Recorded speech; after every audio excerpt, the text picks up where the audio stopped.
आप सभी को नमस्कार, स्वागत है एक बार फिर आप सबका हमारे इस YouTube चैनल सक्सेस विद शिशिर में। मैंने आप सबसे बताया था कि मैं आपको लुसेंट याद करवाऊंगा। मैं बिल्कुल आपको लुसेंट याद करवाऊंगा, लेकिन मेहनत आपकी और याद कराने की जिम्मेदारी हमारी।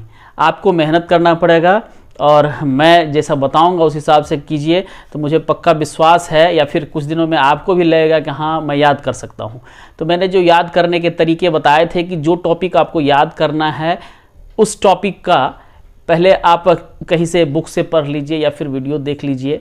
तो मैं ऐसे याद करवाऊँगा कि जो टॉपिक हमें पढ़ाना है लुसेंट का, हम पेज 1 से पढ़ाना शुरू करेंगे, उस टॉपिक के बारे में थोड़ा बहुत पहले आपके दिमाग में खांचा खींच देंगे। उसके बाद जो है फिर एक बार मैं उस चीज़ को आपके सामने पढ़ करके आपको सुनाऊंगा, जिसको कि आप गौर से सुनेंगे, देखेंगे। उसके बाद आपको 3 बार पढ़ना है और पढ़ने के दरमियान में जो चीज़ रिवाइज में सेकेंड टाइम या थर्ड टाइम पढ़ेंगे, जो नहीं आएगा उसको पेंसिल से उसी तरह से हर पॉइंट पर डॉट लगाए जाना है लेफ़्ट साइड में। फिर जब रिवाइज होगा तो वो डॉट्स की संख्या कम होती जाएगी। उसी तरह से हमारा ये लुसेंट का तैयारी करवाने का, याद करवाने का वीडियो जो है वो डे वाइज जो है वो आते रहेगा और आप लोग उसी हिसाब से मेहनत कीजिएगा। तो आइए हम आज से लुसेंट शुरू करते हैं और हम आशा करते हैं कि आप लोग तैयारी करेंगे और आप सब लुसेंट को याद कर जाएंगे।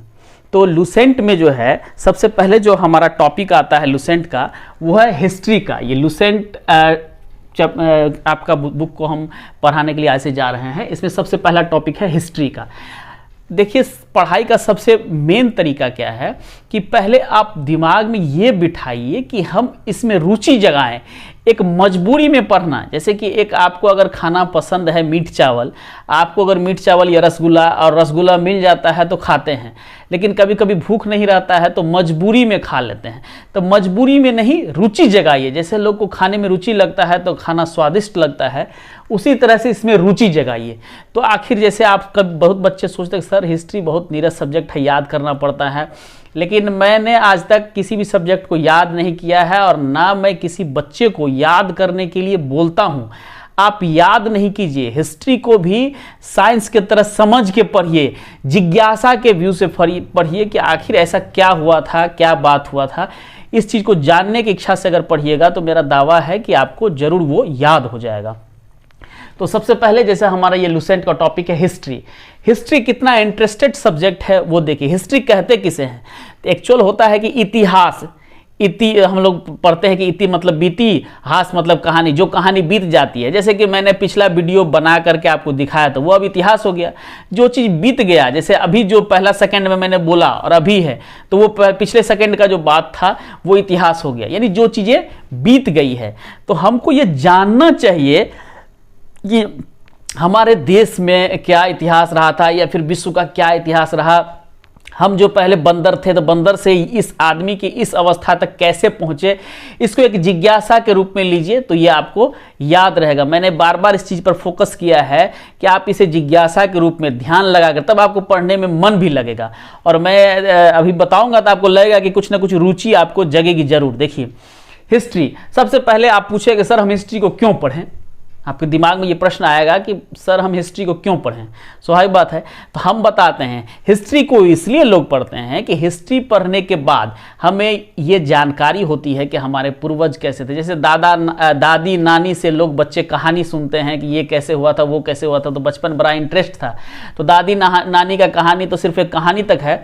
अब ये कहानी हमारे जो पूर्वज थे, हमारा जो सृजन हुआ उस समय से लेकर के अभी तक की ये कहानी बयां करेगी। इसलिए इस कहानी को हमें बहुत गंभीरता से सुनना, समझना और सीखना चाहिए। तो जैसे हिस्ट्री के लिए मैंने बताया कि हिस्ट्री को इसलिए पढ़ना जरूरी है कि हिस्ट्री पढ़ने से हमें अपने बारे में, अपने पूर्वज के बारे में, अपने देश के बारे में, विश्व के बारे में पता चलता है।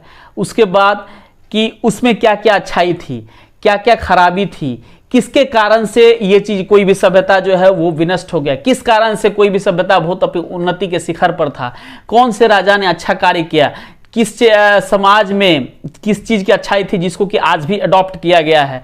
तो उन सब चीज़ों को जानने की जिज्ञासा से पढ़िए तो इंटरेस्ट आएगा। इसलिए हिस्ट्री को हमें पढ़ना चाहिए कि हमसे इतिहास में अगर कोई गलती हुई है तो उसको हम न दोहराएं, या फिर अपने धर्म के बारे में, संस्कृति के बारे में, समाज के बारे में, अपने विकास के बारे में हम जानें तो आपको पढ़ने में इंटरेस्ट आएगा। तो सबसे पहले हम एक कहानी टाइप का, आपको मैंने बताया कि कहानी की तरह मैं आपके दिमाग में खांचा खींचूंगा ताकि आपको जिज्ञासा जगे। आज मैं जिज्ञासा जगाने का प्रयास कर रहा हूं, कुछ बताऊंगा भी, और उसके बाद देखिएगा आपको धीरे धीरे इंटरेस्ट आने लगेगा। तो सबसे पहले हम ये सोचते हैं कि आखिर जो इतना बड़ा ब्रह्मांड है इसकी उत्पत्ति कैसे हुई। तो सबसे पहले आप लोग ये सोच लीजिए कि आज से 13.5 अरब वर्ष पूर्व ब्रह्मांड की उत्पत्ति हुई। ब्रह्मांड कहने का मतलब ये हो गया जिसमें पृथ्वी हो, सूर्य हो, चंद्रमा हो, जितने भी आकाशीय पिंड है, आकाश है, सूर्य है, सारा चीज मिला करके ये ब्रह्मांड है। इस ब्रह्मांड की उत्पत्ति कब हुई? आज से 13.5 अरब वर्ष पूर्व हुई थी। अब इस ब्रह्मांड की उत्पत्ति होने के बाद, पहले ब्रह्मांड की उत्पत्ति हुई और आज से करीब 4.5 अरब वर्ष पूर्व ये पृथ्वी की उत्पत्ति हुई। ब्रह्मांड की उत्पत्ति के बारे में जो बहुत सारी चीज़ें हैं, बहुत सारी चीज़ों का मतलब हो गया जैसे कि कैसे कैसे उत्पत्ति हुई, जैसे बिग बैंग थ्योरी से जो है ये पता हमको चला था कि ब्रह्मांड की उत्पत्ति जो है ये इस ईस्वी में हुई थी। जैसे एक बहुत बड़ा ब्रह्मांड था, फिर उसका विस्फोट हुआ, विस्फोट होने के बाद जो है छोटे छोटे जो है वो इसके टुकड़े जगह जगह बने, जिसमें से कि 4.5 अरब वर्ष पूर्व पृथ्वी की उत्पत्ति हुई। जिस पृथ्वी पर हम रहते हैं उसी तरह से Prithvi, Mangal, Budh, Brihaspati, Shani, Uranus, Neptune, Pluto या फिर सूर्य, चंद्रमा जो भी है, ये सारे आकाशीय पिंड अलग अलग हुए थे। तो उसमें जो 4.5 अरब वर्ष पूर्व जो है इसमें पृथ्वी की उत्पत्ति हुई थी। ये सब चीजें मैं इसलिए बता रहा हूं ताकि आप शुरू से लेकर इस चीज को जानें। आपके दिमाग में मैं पहले से ही खांचा खींच रहा हूं आज कि आप धीरे धीरे इस तरह से आइएगा तो आपको पढ़ने में जो है वो इंटरेस्ट आएगा। तो 4.5 अरब वर्ष पृथ्वी का तो उत्पत्ति हो गया। अब आपके दिमाग में आया, हम देखिए छांट रहे हैं, पहले ब्रह्मांड में लाए, फिर आपको पृथ्वी में लाए, अब आपको अपने देश सब के बारे में या जलीय जीव का विकास के बारे में लाएंगे। उसके बाद आइए, जैसे अब धर्म तो अलग चीज का था, मनुस्मृति ये है, जो ऐतिहासिक चीजें हैं। अब ऐतिहासिक चीजें किस पर आधारित होती है उसके बारे में हम लोग डिस्कस करेंगे अगला पॉइंट में कि भाई कोई भी चीज का इतिहास कैसे निर्धारण करते हैं। जैसे कि अगर चाहे कोई धार्मिक ग्रंथ हो या कोई विदेशी यात्री आकर के लिखे हो या कोई पुरातत्व साक्ष्य हो तो उसके आधार पर इतिहास को लिखा जाता है। तो सबसे पहले ये हो गया कि जलीय जीवों का विकास। ये डार्विन ने इसके बारे में बताया था कि सबसे पहले जो आदमी का विकास नहीं हुआ था, पहले जलीय जीव यानी जल में एक छोटे छोटे पौधे सब जो है वो उसका विकास हुआ। वो तो डिटेल बाद में हम लोग चलेंगे। उसके बाद जलीय जीव का विकास होने के बाद क्या हुआ, तो करीब 40 लाख वर्ष पूर्व मनुष्य की उत्पत्ति हुई। मनुष्य की उत्पत्ति किस तरह से हुई? तो पहले जो है हम लोग मतलब बंदर के रूप में थे। तो कोई भी जानवर को देखिएगा जनरली 4 पैर पर चलता है, 2 पैर आगे रहता है, 2 पैर पीछे रहता है। तो यहां से अब वो उस तरह का जो है सृजन हो गया था कि मतलब बंदर के तरह से जो है आदमी थे और यहां से मनुष्य की उत्पत्ति हो गई थी। मनुष्य की उत्पत्ति होते हुए जो 2 हाथ और 2 पैर पर चलते थे, तो धीरे धीरे उत्पत्ति होते होते क्या हुआ, तो ये जो 2 हाथ है इसको आदमी ऐसे उठाना शुरू किया था। आज भी आप बंदर चिंपांजी को देखिए, चिंपांजी को देखिएगा तो वो कभी कभी 4 पैर पर भी चलता है और कभी कभी 2 पैर जमीन पर रहता है, हल्का उठ जाता है। तो ये पोर्शन इसका जो है ये धंसा हुआ रहता। तो उसी तरह से शक्ल हमारा भी था और धीरे धीरे हम विकास करते करते जो है वह मनुष्य का शक्ल लेने लिए। मतलब जैसे कि हम खड़ा होने लगे, जब खड़ा होने लगे तो हमको दूर तक जो है दिखने लगा और ये 4 जो पैर का काम करता था अब ये दोनों हाथ का काम करने लगा। हम इसको किसी चीज से पकड़ भी सकते थे, हाथ में रख भी सकते थे, दोनों हाथ से तोड़ के खा भी सकते थे। तो धीरे धीरे मनुष्य का जो है विकास होते गया और ये जो मनुष्य की उत्पत्ति हुई, तो अभी जैसे हम लोग बहुत सारा महाद्वीप है, एशिया, अफ्रीका, यूरोप, सब जगह है। तो सबसे पहले मनुष्य की उत्पत्ति हुई अफ्रीका महाद्वीप में। तो अफ्रीका महाद्वीप में जब इसकी उत्पत्ति हुई तो मनुष्य क्या था, पहले जानवर के रूप में था, शिकार करना। जैसे आज भी बहुत सारे मांसाहारी जानवर जो है शिकार करते हैं। शिकार करने के दरमियान में पहले तो सब जगह जंगल टाइप का ही बना हुआ था, तो कहीं नदी था, कहीं पहाड़ था। तो शिकार करने के लिए यहाँ से कभी इधर चले गए, कभी इधर चले, कोई एशिया में, कोई यूरोप में, कोई अफ्रीका आदि उत्तर अमेरिका में। लेकिन सृजन कहाँ से हुआ? ये अफ्रीका में हुआ। यहाँ से जो है जिधर जिधर इसको शिकार मिलते गया, आदमी जो है वह चारों तरफ फैलते चला गया। अब ये उसको बोलते हैं हम लोग आदि मानव। आदि मतलब पुराने समय का आदमी इस तरह का था और वह अपने शिकार की खोज में विभिन्न जगहों पर भटकते चला गया, चलते चला गया।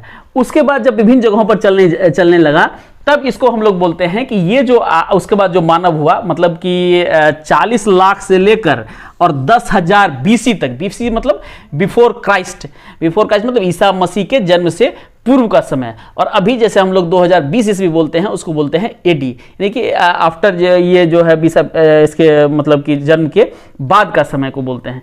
इस काल को ये कहा गया है पाषाण काल। इस काल को पाषाण का मतलब होता है पत्थर। तो सबसे पहले मनुष्य बंदर था, बंदर से धीरे धीरे विकास करते करते हुए उन्होंने पत्थर का जो है वह औजार बनाना, चूंकि जब शिकार करने जाता था और जो 4 उसका पैर था उस 2 हाथ को यूज करने लगा, तो अपना जैसे उसको दूर से पता चल जाता कि कोई आ रहा है हमको मारने के लिए, तो वो छिप जाना या फिर पत्थर चला करके मारना। तो वो पत्थर को चला करके मारते मारते देखता था कि इस पत्थर से इतना चोट लग सकता है, अगर इसमें नोक बना दिया जाए तो सामने वाला घायल भी हो सकता है। तो फिर उसी को कभी नोकीला बनाना, किसी चौकोरा बनाना, ताकि उसका जो है उपयोग वह कभी पेड़ काटने में या कोई जानवर को काटने में या छिलने में उसका उपयोग करते था। इसी तरह से धीरे धीरे विकास होते गया। तो इस काल को हम लोग कहते हैं पाषाण काल। अब पाषाण काल में भी है पूरा पाषाण काल, मतलब पहले का पाषाण काल, फिर मध्य पाषाण काल, फिर नव पाषाण काल। तो ये सब चीजें हम लोग आगे आगे पढ़ेंगे। उसके बाद क्या हुआ कि मनुष्य जो है जो जगह जगह घूम घूम करके अपना शिकार करता था, तो एक बार ऐसा स्थिति हुआ देखते देखते कि कहीं देखा कि ये फसल खा रहा है, तो उसको भूख लगा मान लीजिए, तो वो फसल खाया। तो वो जो फसल खाया तो उसको अच्छा लगा, फिर वो एक जगह रुक करके उस चीज़ को देखने लगा कि वो जब तक ये फसल पकता नहीं तब तक वो उस जगह पर इंतजार करने लगा। तो मनुष्य का जो घुमंतु प्रवृत्ति था कि आज यहाँ कल वह उसका अस्थायी निवास में बदल गया, अर्थात एक ही जगह पर जो है वह रहने लगा, रह करके इंतजार करने लगा फसल पकने का, पक करके काट करके फिर अपने पास संग्रह कर लेता था। फिर जब संग्रह कर लेता था तो फिर आलस्य हो गया कि भाई आप कहाँ के लिए जाए, जब तक ये फसल है हमको हमारा खाना भी सुरक्षित है। उसके साथ साथ लोग खेती करना शुरू कर दिया। कुछ लोग जो है पशुपालन करने लगा। पशुपालन ये भी होता था कि अपने पास जो जानवर रहता था तो बाहर के जानवर से उसका सुरक्षा भी होता था, तो लोग पशुपालन भी करना शुरू कर दिए हुए थे। उसके बाद जब अस्थायी निवास हुआ, पशुपालन करना शुरू कर दिया। इसके बाद आता है सिंधु घाटी की सभ्यता या फिर वैदिक सभ्यता या महाजनपद या जो कुछ भी है, सिस्टमेटिक भक्ति आंदोलन सब हम लोग देखेंगे, मुगल काल जितना भी है आधुनिक भारत तक देखेंगे। तो ये मेरा पढ़ाने का ये उद्देश्य था कि इस तरह से हमारा धरती का विकास से लेकर के और मानव के विकास तक हम लोग आए, यानी कि एक विकसित मानव के पास तक हम लोग आ गए, जिसको होमो सेपियंस कहा जाता है। अब इसके बाद हम लोग, आपके दिमाग में मैंने खांचा खींच दिया है, अब आप पढ़िएगा, लुसेंट की किताब को मैं पढ़ाऊंगा, तो अब आपके दिमाग में कुछ चीज़ें समझ में आए। अब आइए हम लोग लुसेंट के बुक को पढ़ना शुरू करेंगे। लुसेंट, मेरे पास भी एक लुसेंट का किताब है ऑलरेडी, और आप जब ये वीडियो को देखिए तो जो पढ़ने वाले बच्चे हैं वो भी अगर लुसेंट की किताब को लेकर साथ में इस वीडियो को देखते हैं तो और अच्छा होगा आपको समझने में, याद करने में। और इसके साथ ही साथ मैं जो इसमें ज़रूरत की चीज़ें होंगी उसको यहाँ पर बोर्ड पर डिस्क्राइब भी करूँगा। और अभी तो ऐतिहासिक स्रोत के बारे में पढ़ना है, और जैसे जैसे वीडियो बढ़ते जाएगा, सिंधु घाटी सभ्यता या फिर जो बौद्ध धर्म जैन धर्म के बारे में आएगा, तो और भी यहाँ पर जो भी समझाने वाली चीज़ें होंगी मैं आपको वो समझाऊँगा। तो आइए हम लोग यहाँ आज इतिहास से पढ़ना शुरू करते हैं। तो आपके लुसेंट की किताब को मैंने खोल दिया है, इतिहास है, उसके बाद लिखा हुआ है भारत का इतिहास। भारत का इतिहास हम लोग पढ़ेंगे, उसके बाद विश्व का इतिहास देखेंगे। तो भारत का इतिहास में लिखा हुआ है कि उत्तर में हिमालय से लेकर दक्षिण में समुद्र तक फैला यह उपमहाद्वीप भारतवर्ष के नाम से ज्ञात है। तो भारतवर्ष का जो है वो कह रहा है कि उत्तर में हिमालय से लेकर दक्षिण में समुद्र तक फैला हुआ है। तो एक चीज़ मैं आप लोगों को क्लियर कर देना चाहता हूं कि आप लोग पढ़ने के साथ साथ ये भारत का मैप भी जो है वो ध्यान में रखिए। ये मैप ध्यान रखने से क्या होगा कि आपको पढ़ने में, समझने में बहुत आसानी होगी, क्योंकि बच्चे जो याद करते हैं और भूल जाते हैं, जबकि मैंने कहा है कि याद नहीं करना है। तो याद नहीं करना है तो कुछ ना कुछ करना पड़ेगा। तो जो आज ज़्यादा दिनों तक याद रहे उसके लिए ये करना होता है कि हमको समझ करके बनाना होता है। वो जो टॉपिक हमारे पास में आया हुआ कि उत्तर में हिमालय से लेकर दक्षिण में समुद्र तक फैला यह उप महाद्वीप भारतवर्ष के नाम से जाना जाता है। तो मैंने बताया आपको कि सबसे पहले आप भारतवर्ष का जैसे ही जिक्र हुआ तो भारतवर्ष का जो नक्शा है वो आपके दिमाग में भारत का तुरंत आ जाना चाहिए। आप लोग एक बार इस नक्शे को जो है वो जरूर अध्ययन कर लीजिए, ताकि जो है ये मतलब कि जैसे ही हमारा ये होगा कि कश्मीर में ये क्षेत्र हो जाएगा हिमालय का पहाड़ यहाँ पर फैला हुआ, तो ये कश्मीर में स्वाभाविक बात है हिमालय से फैला हुआ। और ये दक्षिण का जो क्षेत्र होगा भारत का, यहाँ पर ये हिंद महासागर है, दक्षिण में महासागर है। मतलब कि जो चीज़ हम पढ़ें वो हमारे दिमाग में वो सीन उस समय आ जाना चाहिए। इससे क्या होगा कि आपको याद करने में जो है वो सुविधा होगी, ध्यान रखने में। इसलिए मैं बताता हूं कि आप लोग एक काम और कीजिएगा कि भारत के नक्शा जो पढ़ने वाले छात्र हैं वो अपने रूम में, एक इंडियन मैप आपके रूम में जरूर होगा, तो उस समय जब पढ़िए तो उसमें खोजिए कि आखिर जो है जैसे हिमालय पर्वत कहाँ है या फिर हिंद महासागर नीचे में जो जिक्र किया गया वो कहाँ पर है। उसके बाद है कि जिसे महाकाव्य या पुराणों में भारतवर्ष अर्थात भरत का देश तथा यहाँ के निवासियों को भारतीय एवं भरत की संतान कहा गया है। तो अभी हम लोग पढ़ेंगे कि इतिहास को लिखने में क्या क्या सब चीज़ है, जरूरत होता है। उसमें धार्मिक ग्रंथ सब में जो है या पुराण सब में इसको भारतवर्ष या भारत का देश कहा गया है। ठीक है। यूनानियों ने भारत को इंडिया तथा मध्यकालीन मुस्लिम इतिहासकारों ने हिंद तथा हिंदुस्तान के नाम से संबोधित किया है। सब अपना अपना अपने हिसाब से इसका नाम दिया है। अब जैसे यूनानी जो थे वो इसको इंडिया कहे थे। मुस्लिम इतिहासकार जो उस समय आए हुए थे जो थे अल्बर्निया और कुछ जो सब भी थे, वो लोग इसको हिंद या हिंदुस्तान के नाम से जो है वो संबोधित किया था। भारतीय इतिहास को अध्ययन की सुविधा से 3 भागों में बांटा गया है: प्राचीन भारत, मध्यकालीन भारत और आधुनिक भारत। आइए हम लोग देखते हैं प्राचीन भारत। तो प्राचीन भारत के इतिहास का स्रोत जो है वह 4 है: धर्म ग्रंथ, ऐतिहासिक ग्रंथ, विदेशियों का विवरण। जो विदेशी हमारे देश में आए, जैसे कि ह्वेनसांग आए थे या फाहियान आए थे, उन्होंने जी यहाँ के बारे में जो लिखा है उसके आधार पर हमारे देश का इतिहास जो है लिखा गया है। और चौथा है पुरातत्व संबंधी साक्ष्य। जैसे सिंधु घाटी की सभ्यता थी लेकिन किसी ने देखा तो नहीं, किसी को पता भी नहीं था। वो तो 1922-23 में रखालदास बनर्जी और दयाराम साहनी ये सब जो थे, इन्होंने उत्खनन के दौरान उन चीज़ों को देखा, तब पता चला कि सिंधु घाटी सभ्यता थी जो एक नगरीय सभ्यता थी। तो ये जो पुराने साक्ष्य मिले हैं, पुरातात्विक साक्ष्य मिले हैं, इसके आधार पर भी इतिहास लिखा गया है। तो धर्म ग्रंथ, अब इस चारों टॉपिक को हम लोग बारी बारी से देखेंगे। लुसेंट में भी यही विवरण दिया हुआ है। धर्म ग्रंथ और ऐतिहासिक ग्रंथ से मिलने वाली महत्वपूर्ण जानकारी। भारत का सर्व प्राचीन धर्म ग्रंथ वेद है। इसके संकलनकर्ता महर्षि कृष्ण द्वैपायन वेदव्यास। वेद है तो वेदव्यास नाम से इसको जाना जाता है। ये 4 वेद हैं भारत के: यजुर्वेद, ऋग्वेद, यजुर्वेद, सामवेद और अथर्ववेद। अब चारों वेदों को हम लोग छोटे छोटे डिस्क्राइब करके पढ़ते हैं। सबसे पहला है अपना ऋग्वेद। तो ऋग्वेद के क्रमबद्ध ज्ञान के संग्रह को ऋचाओं के क्रमबद्ध ज्ञान के संग्रह को ऋग्वेद कहा जाता है। इसमें 10 मंडल, 1028 सूक्त, जिसमें वाल खिल पाठ की 11 सूक्तों सहित और 10,462 ऋचाएँ हैं। ये सब ऑब्जेक्टिव में पूछता है, इसको आप लोग अंडरलाइन कर लीजिएगा अपने किताब में पेंसिल से, और इस सब को ध्यान रखिएगा कितना सूक्त है, कितना ऋचाएँ हैं। इस वेद के ऋचाओं को पढ़ने वाले को ऋषि या होत्री कहते हैं। इस वेद से आर्य के राजनीतिक प्रणाली और इतिहास के बारे में जानकारी मिलती है। मैंने पहले बताया था कि धार्मिक ग्रंथ जो भी हैं उससे भी हमें ऐतिहासिक जानकारी मिलती है, तो इस वेद को पढ़ने से राजनीतिक प्रणाली और इतिहास के बारे में जानकारी मिलती है। विश्वामित्र द्वारा रचित ऋग्वेद के 3रे मंडल में सूर्य देवता सावित्री को समर्पित प्रसिद्ध गायत्री मंत्र है। इसके 9वें मंडल में देवता सोम का उल्लेख किया गया है। तो जो जो आपको इंपॉर्टेंट लगे उसको पेंसिल से आप लगा सकते हैं, हाईलाइट कर सकते हैं, फिर उसको बाद में मिटा भी सकते हैं अगर आ जाता है तो। इसके 8वें मंडल की हस्तलिखित ऋचाओं को खील कहा जाता है। ये 9वां मंडल बराबर पूछता है। और चातुर्वर्ण समाज की कल्पना आदि का स्रोत ऋग्वेद के 10वें मंडल में वर्णित है। 10वें मंडल के पुरुष सूक्त में, ये भी ऑब्जेक्टिव में पूछा हुआ, 10वें मंडल के पुरुष सूक्त में है, जिसके अनुसार 4 वर्ण हैं: ब्राह्मण, क्षत्रिय, वैश्य और शूद्र। यदि आदि पुरुष ब्रह्मा के क्रमशः मुख, भुजाओं, जंघाओं और चरणों से उत्पन्न हुए हैं। ये चारों वर्ण ऐसा लिखा हुआ है। धर्मसूत्र 4 प्रमुख जातियों की स्थिति, व्यवसायों, दायित्वों, कर्तव्यों तथा विशेषाधिकारों में स्पष्ट विभेद करता है। ये सबको अलग अलग करता है। अब एक चीज़ अभी मैंने बताया था कि BC और AD में क्या अंतर है, इसको एक बार समझ जाइए। लुसेंट में भी दिया हुआ है। ईसा पूर्व और ईसवी सन जो होता है।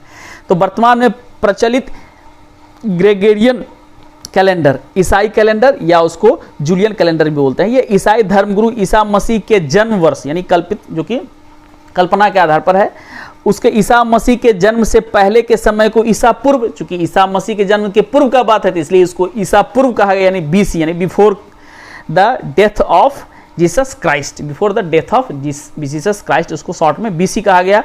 जिसे जैसे कि महात्मा बुद्ध का जन्म 563 ईस्वी पूर्व में हुआ, यानी ईसा मसीह के जन्म के 563 वर्ष पूर्व महात्मा बुद्ध का जन्म हुआ।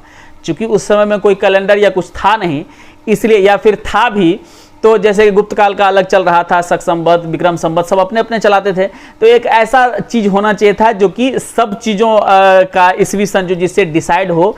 तो यही हुआ कि भाई ईसा मसीह के जन्म से पहले वाले को बीसी कहा गया, जन्म के बाद वाले को जो है वो एडी कहा गया।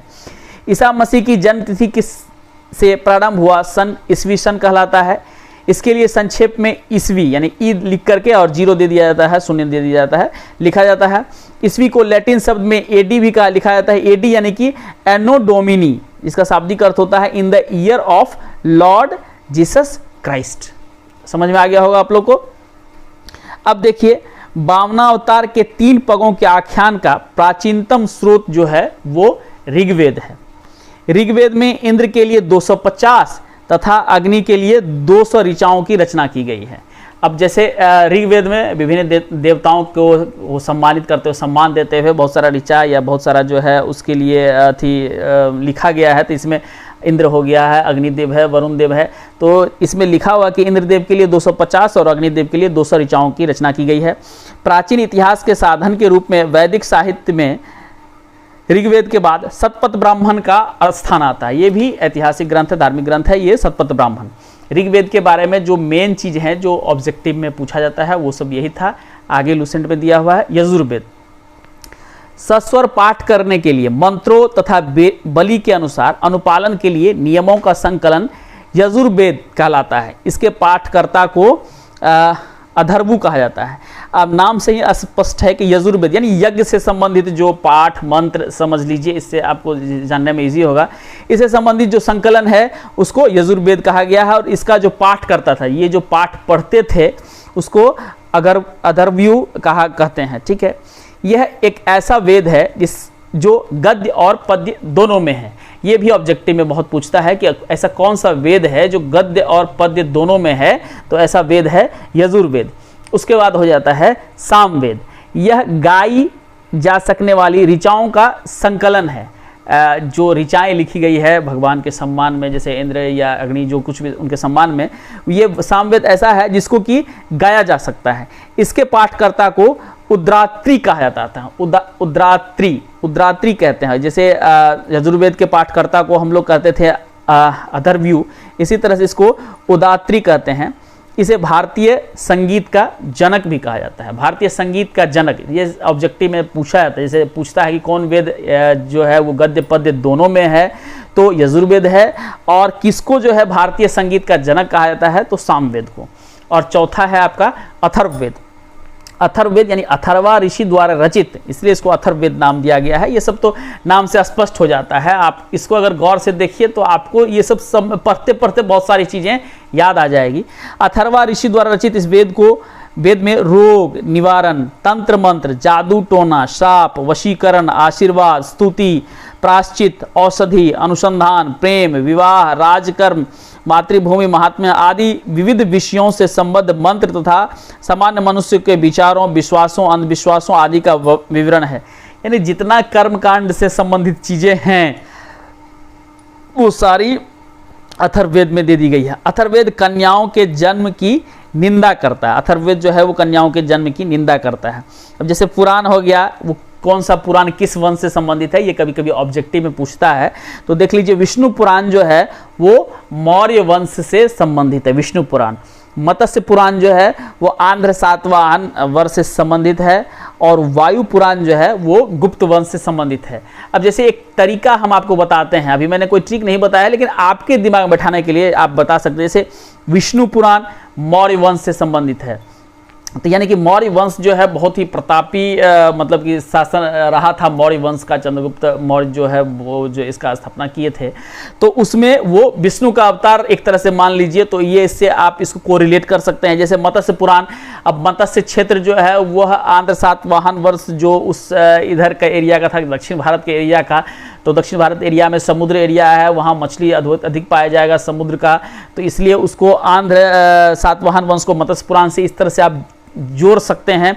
या फिर गुप्त वायु ऐसी चीज है जो गुप्त ही रखी है, प्रकट नहीं होता है, दिखता नहीं है वायु हमको, तो उससे आप इसको कोरिलेट कर सकते हैं। ये मैं एक तरीका बता सकता हूं, आपको खुद डेवलप करना है। जो आपके दिमाग में जो चीज आए उससे डेवलप करके इसको आप समझ सकते हैं, याद रख सकते हैं।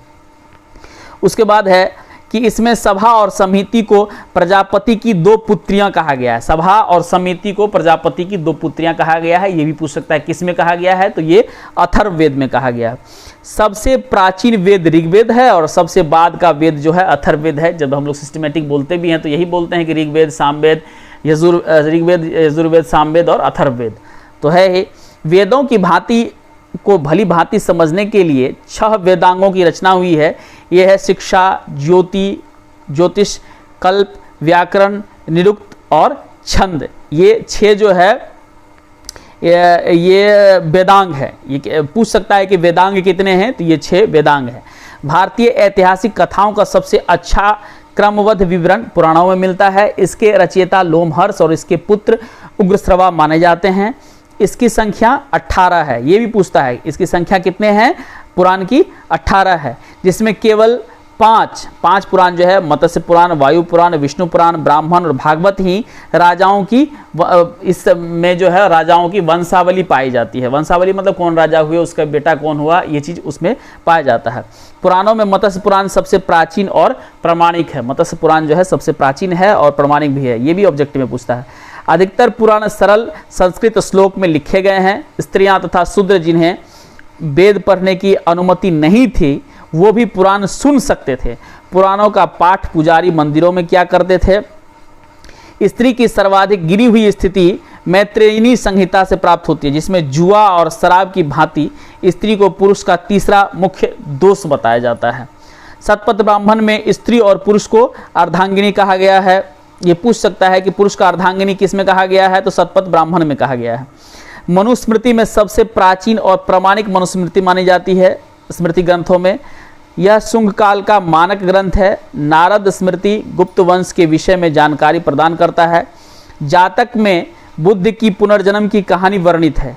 हीनयान का प्रमुख ग्रंथ कथा वस्तु है, जिसमें महात्मा बुद्ध का जीवन चरित्र अनेक कथानकों के साथ वर्णित है। जैन साहित्य को आगम कहा जाता है। जैन धर्म का प्रारंभिक इतिहास कल्प सूत्र से ज्ञात होता है। जैन ग्रंथ भगवती सूत्र में महावीर के जीवन कृत्यों तथा अन्य समकालिकों के साथ उसके संबंध का विवरण मिलता है। अर्थशास्त्र के लेखक चाणक्य, या जिसको कौटिल्य, विष्णुगुप्त उसका और भी नाम है, ये दोनों नाम भी उन्हीं के हैं। यह 15 अधिकरणों में 180 प्रकरणों में विभाजित है। इससे मौर्यकालीन इतिहास के बारे में जानकारी प्राप्त होती है। चाणक्य का जो अर्थशास्त्र लिखा हुआ उसको पढ़ने से। संस्कृत साहित्य में ऐतिहासिक घटनाओं को क्रमबद्ध लिखने का सर्वप्रथम प्रयास कलहन द्वारा किया गया। पूछ सकता है कि कलहन कौन था, तो वो जो संस्कृत साहित्य में जो ऐतिहासिक बात को लिखा है सबसे पहले प्रयास किया गया था कलहन के द्वारा। कलहन द्वारा रचित पुस्तकें राजतरंगिणी है। ये जो अभी हम लोग पढ़ रहे हैं इस सब का आगे भी जब वो पर्टिकुलर चैप्टर पढ़ेंगे, जैसे मौर्य काल पढ़ेंगे तो फिर चंद्रगुप्त के द्वारा जो अर्थशास्त्र लिखा हुआ उसके बारे में भी और डिटेल में पढ़ेंगे। फिलहाल ये खांचा है कि किस किस चीज़ को पढ़ करके हिस्ट्री लिखा गया है, ठीक है। उसके बाद अर्थशास्त्र के लेखक ये हो गया राजतरंगिणी है, जिसका संबंध कश्मीर के इतिहास से है। स्वाभाविक बात है, इसमें तो खुद भी बेचारा इस बुक वाले ने जो है लाल से लिख ही दिया है। आपको भी जो लगता है उसको लाल से अंडरलाइन कर लीजिए। अरबों की सिंध विजय का वृतांत चचनामा में सुरक्षित किया गया है। इसका लेखक है अली अहमद। अष्टाध्यायी संस्कृत भाषा व्याकरण की प्रथम पुस्तक है। पूछ सकता है संस्कृत भाषा व्याकरण की प्रथम पुस्तक कौन सी है, तो अष्टाध्यायी है। अष्टाध्यायी के लेखक कौन है, पाणिनि है। इससे मौर्य के पहले का इतिहास और मौर्य युगीन राजनीतिक अवस्था की जानकारी प्राप्त होती है। कात्यायन की गार्गी संहिता एक ज्योतिष ग्रंथ है, फिर भी इसमें भारत पर होने वाले यवन आक्रमण का उल्लेख मिलता है। पतंजलि पुष्यमित्र शुंग के पुरोहित थे, जिसे महाभारत के शुंगों के इतिहास का पता चलता है। यानी कि कहाँ कहाँ से किस किस राजा किस किस के बारे में ऐतिहासिक जानकारी एकत्रित की गई है उसके बारे में बताया गया है। इस मतलब कि ऐतिहासिक ग्रंथ और धार्मिक ग्रंथ के बारे में हमने सुन लिया, समझ लिया। अब आइए कि जो विदेशी यात्री यहाँ पर आए हुए थे और उन्होंने जो भारत का इतिहास उस समय में लिखा है, उसके आधार पर भी हम अपने देश का इतिहास लिखे हैं, उसके बारे में भी जानकारी लेते हैं। तो विदेशी यात्री जो यहाँ पर आए थे उससे जो जानकारी मिली है उसमें है यूनानी रोमन लेखक। तो यूनानी रोमन लेखकों में जैसे टेरियस है, यह ईरान का राजवैद्य था। ये कभी कभी पूछता था कि टेरियस कहाँ का था, तो ईरान का था, ये राजवैद्य था। भारत के संबंध में इसका विवरण आश्चर्यजनक कहानियों से परिपूर्ण होने के कारण अविश्वसनीय है। इन्होंने जो उस समय आकर के यहाँ पर जो लिखा, मतलब भारत के बारे में, सॉरी के बारे में, उसका तो बहुत अविश्वसनीय है। उसके बाद हो जाएगा हेरोडोटस, इसे इतिहास का पिता कहा जाता है। ये भी एक ऑब्जेक्टिव है, बहुत बार पूछा हुआ है कि इतिहास का पिता किसे कहा जाता है, तो हेरोडोटस को कहा जाता है। इसने अपनी पुस्तक हिस्टोरिका में 5वीं शताब्दी ईसा पूर्व के भारत फारस के संबंध का विवरण किया है। यानी कि यहाँ से जो है उन्होंने लिपिबद्ध करके उसको इतिहास को लिखना शुरू किया था, परंतु इसका विवरण भी अनुश्रुतियों और अफवाहों पर आधारित है। जैसे कोई घटना, मान लीजिए दिल्ली में कोई घटना घटी, हम बैठे हुए हैं पटना में, तो हमने तो वहाँ पर जाकर देखा नहीं, जो हमने न्यूज़ से, फेसबुक से, व्हाट्सएप से या किसी आदमी के माध्यम से जो सुना, उसी चीज़ को हम समझ लेते हैं। तो उसी तरह से ये कह रहा है कि ये भी जो उस समय के आदमियों ने जैसा जो बताया उसी हिसाब पर, अनुश्रवण के आधार पर ये लिखा गया है। सिकंदर के साथ आने वाले लेखकों में नियाकर्स है, अनेसिक्रस्टस है और ऑस्टिबुलस के विवरण अधिक प्रामाणिक और विश्वसनीय है, क्योंकि तथ्यपरक बातें इन्होंने लिखा हुआ था जो सिकंदर के साथ आया था। कौन कौन आया था, तो नियाकर्स आए थे, ओनेसिक्रस्टस आए थे, ऑस्टिबुलस आए हुए थे। मेगास्थनीज, ये भी बहुत पूछता है, यह सेल्यूकस निकेटर का राजदूत था। मेगास्थनीज पूछ सकता है कि मेगास्थनीज किसका राजदूत था, सेल्यूकस निकेटर का था, जो चंद्रगुप्त मौर्य के दरबार में आया था तथा इसने अपनी पुस्तक इंडिका में मौर्य युगीन समाज और संस्कृति के बारे में लिखा था। डाइमेकस, यह सीरियन नरेश अंतियोकस का राजदूत था जो बिंदुसार के दरबार में आया और इसका विवरण भी मौर्य युग से संबंधित है। डायनीसियस, यह मिस्र नरेश टॉलमी के राजदूत था जो अशोक के दरबार में आया था। टॉलमी, इसने 2री शताब्दी में भारत का भूगोल नामक पुस्तक लिखा था। यह भी ऑब्जेक्टिव में पूछता है कि भारत का भूगोल नामक पुस्तक किसने लिखा था, तो टॉलमी ने। पिलनी, इसने मध्य प्रथम शताब्दी के नेचुरल हिस्ट्री नामक पुस्तक लिखी। इसमें भारतीय पशुओं, पेड़ पौधे और खनिज पदार्थों आदि के बारे में विवरण मिलता है। पेरिपल्स ऑफ द इरिथियन सी, इस पुस्तक के लेखक के बारे में जानकारी नहीं है। यह लेखक करीब 80 ईस्वी में हिंद महासागर की यात्रा पर आया और इसने उस समय के भारत के बंदरगाहों तथा व्यापारिक वस्तुओं के बारे में जानकारी दी। ये तो हो गया कि यूनानी और रोमन लेखक। उसके बाद आइए हम लोग चीनी लेखक को देखते हैं। फाहियान आए हुए थे, यह चीनी लेखक यात्री था और गुप्त नरेश चंद्रगुप्त द्वितीय के दरबार में आया था। तो आप लोग एक चार्ट ऐसा बना सकते हैं जैसे कि कौन कौन यात्री आया था, किस ईस्वी में आया था, किस राजा के दरबार में आया था और क्या चीज़ लिखा। इस तरह से एक जो है अपने कॉपी में खींच करके 3-4 रो बना करके याद एक बार चार्ट बना लीजिएगा। ये चार्ट चाहे तो हम भी बना के दे सकते हैं, लेकिन आप अगर खुद बनाइएगा तो क्या होगा कि आपको पढ़ने में रुचि लगेगी और बनाते बनाते भी बहुत सारी चीज़ें याद आ जाएगी और आपके दिमाग में वो सारा चीज़ जो है वो आ जाएगा। जब भी आप इतिहास पढ़ें तो उस समय के बारे में सोचने लगे कि वो अच्छा ऐसा राजा हुआ होगा, ऐसा फाहियान आया हुआ होगा, उसके शासनकाल में ऐसे दरबार लगा हुआ होगा, इस तरह से कल्पना कीजिए। तो फिर क्या होगा कि आप उसमें अंदर चले जाइएगा, उस चीज़ में आप डूब जाइएगा, उसमें आपको रुचि जगने लगेगी। उसके बाद हो गया संयुगन आया हुआ था, ये 518 ईस्वी में भारत आया था। इसने अपने 3 वर्षों की यात्रा में बौद्ध धर्म की प्राप्तियां एकत्रित की। ह्वेनसांग बहुत इंपॉर्टेंट है, यह हर्षवर्धन के शासनकाल में भारत आया। ह्वेनसांग 629 ईस्वी में चीन से भारतवर्ष के लिए प्रस्थान किया और लगभग 1 वर्ष की यात्रा के बाद सर्वप्रथम वह भारतीय राज्य कपिशा पहुंचा। भारत में 15 वर्षों तक रहकर 645 ईस्वी में चीन लौट गया। वह बिहार में नालंदा जिला स्थित नालंदा विश्वविद्यालय में अध्ययन करने और भारत से बौद्ध धर्म ग्रंथों को एकत्र करके लेने के लिए आया था। इसका भ्रमण वृत्तांत सीयू की नाम की से प्रसिद्ध है, जिसमें 138 देशों का विवरण मिलता है। इसमें हर्षकालीन समाज, धर्म और राजनीति के बारे में जो है विवरण मिलता है। इसके अनुसार सिंध का राजा शूद्र था। वेनसांग के अध्ययन के समय नालंदा विश्वविद्यालय कुलपति आचार्य शिलभद्र थे। इसमें जो इंपॉर्टेंट है तो उस किताब में ऑलरेडी रेड से लगा हुआ है निशान। इसके अलावा भी जो आपको लगे कि ये क्वेश्चन क्रिएट हो सकता है तो उसको आप अंडरलाइन कर लीजिए या फिर पेंसिल से मार्क लगा लीजिए। उसके बाद लास्ट है ये इत्सिंग। यह 7वीं शताब्दी के अंत तक भारत आया था। इसने अपने विवरण में नालंदा विश्वविद्यालय और विक्रमशिला विश्वविद्यालय तथा अपने समय के भारत का विवरण किया है। तो आज मैं बहुत ज़्यादा नहीं बताना चाहूँगा और ये थोड़ा सा आपको लग रहा होगा कि नया चीज़ है या फिर क्लिष्ट वर्ड है, लेकिन धीरे धीरे आपके दिमाग में पढ़ने में रुचि लगने लगेगा। देखिए सिंधु घाटी सभ्यता से जैसे ही आएगा बोधकाल और ये सब का जो कहानी की तरह जब आपको बताएंगे तो सारी चीज़ें आपके दिमाग में आती जाएगी और आपको आसान होते जाएगा। अभी जो मैंने आपको बताया उस पर मेहनत कीजिए और फिर हम लोग अरबी लेखक के बारे में देखेंगे। और इस लेखक के बारे में अगर अभी याद नहीं होता है तो कोई बात नहीं, चूंकि इन सब का विवरण फिर जब उस पर्टिकुलर राजा के इतिहास पढ़ेंगे तो फिर वहां पर फिर उसका जिक्र आएगा। समझ गए? इसलिए डरने की जरूरत नहीं है। अभी मैंने आपको बताया, अब आपका काम ये रहेगा कि आप जो है इसको खुद से 3 बार 4 बार पढ़िएगा। ठीक है, बहुत बहुत धन्यवाद आप सबका। आप सब बहुत मेहनत करेंगे इसी आशाओं के साथ। जय हिंद।